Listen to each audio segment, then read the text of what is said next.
Happy New Year from Tiffany Visionista. I am making this YouTube video to remember someone whose story I just recently learned about while watching videos on CNN. His name is Breedlove. I am truly inspired by this person. He recently passed away. I believe he died Christmas Day, and he was 17 or 18 years old. I'm going to try to reiterate the facts that I know, but please do excuse me if I do say something that is incorrect. Basically, from what I picked up, this young boy, he found out at a very young age, or maybe even when he was born, he had some type of heart condition, and he knew that he was going to die at a young age. He knew he was not going to live a long life. At the age of 4 years old, he actually had an experience where he died, and then he came back to life. He made a video, I believe December 18th, so about a week before he died. The video was done with these note cards. He didn't speak in the video, but there was music playing. And he talks about his near-death experience through the note cards that he holds up to the camera. It's a very touching video. It actually went viral on YouTube after his death. It's really ironic that he made this video a week before he died. He didn't actually publish it to his YouTube channel. I believe his sister or one of his family members found the video and then ended up putting it online. What really inspires me about Ben's life is he lived more fully, from what I can see in his YouTube videos and from his YouTube channel, in 17 or 18 years of his life than most people live in an entire lifetime. And there's something to be said about living your life boldly and living true to your soul and your presence and what you want to offer to this world. I think that so many people live like Walking Dead, and they don't fully exercise life. They don't express themselves fully, and they don't have the courage to really put themselves out there because they're so afraid of rejection. They're so afraid of criticism, and they're so afraid of not being good enough that it's more comforting and settling for them to just hide and somewhat not be present to life. I think that somewhat mocks our Creator and devalues our life. I've had a life-death experience, and it actually happened to me in the summer of 2010. I'm not going to go into the experience on this video, but I can tell you that it changed me forever.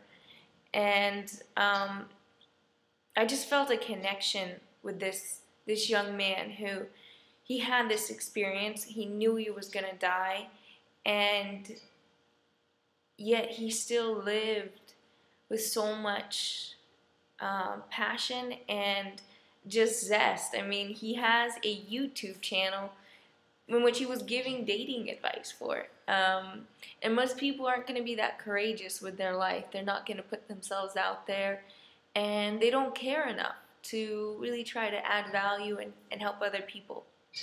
So, Ben, I thank you for that. I admire your great spirit, and I don't understand why you had to live such a short life, because obviously you were a bright light in this world, and I thank you for your presence and who you were. After my life-death experience, I went through an aftermath of 7 months that almost felt worse. Well, that I would say, because the duration of that time, it felt worse than that actual experience that occurred to me that night. But when life and light started seeping back into me, I was such a different person. And through all of that, that is where I really began to find my love for fashion, for jewelry, and for creating artistic visual representations. I think I found a gift to appreciate simple things, and the ability to see things more on a visual level. I want to make the rest of this video actually on dating and relationship advice, because that is what Ben did on his YouTube channel. And to add just something little to his legacy, I want to carry that on in this video. So 3 things that actually I think could be very helpful for any person who is looking for someone else in their life.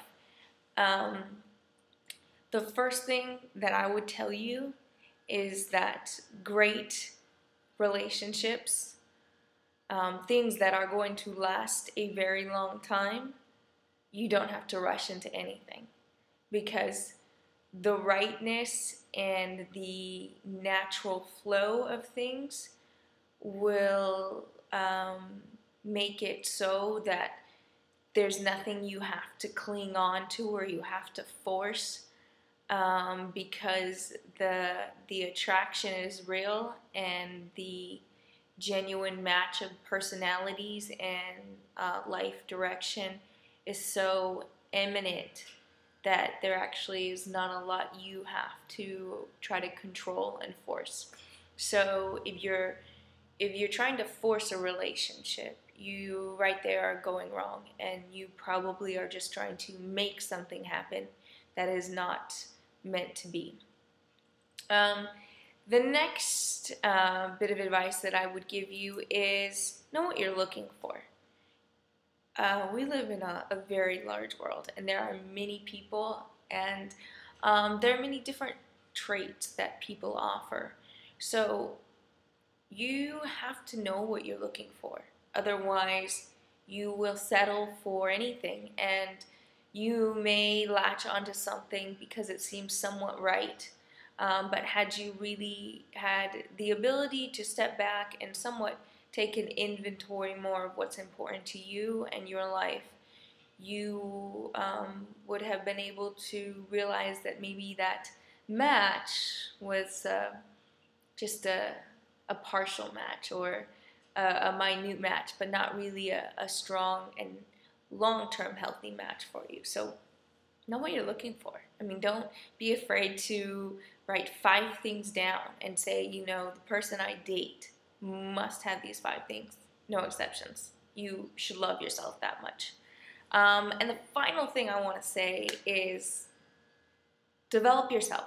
Love yourself, because in a relationship, a lot of times, you know, people are compromising, they're sacrificing, and if you don't have a strong love for yourself going into a relationship, you're going to lose yourself in that relationship. And also, I mean, the only love you can give away is the love you have for yourself. So there's so much you can do to be preparing yourself for a healthy relationship and a wonderful relationship, if that's what you want in your life. So focus on yourself. Those are my 3 bits of advice. I made this video for Ben, and I appreciate what you stood for in this world, the zest that you had for life, and I am thankful that I got to know your story. I hope that we can learn from your example and live more wholeheartedly. Thank you for the gifts that you shared through your life, Ben.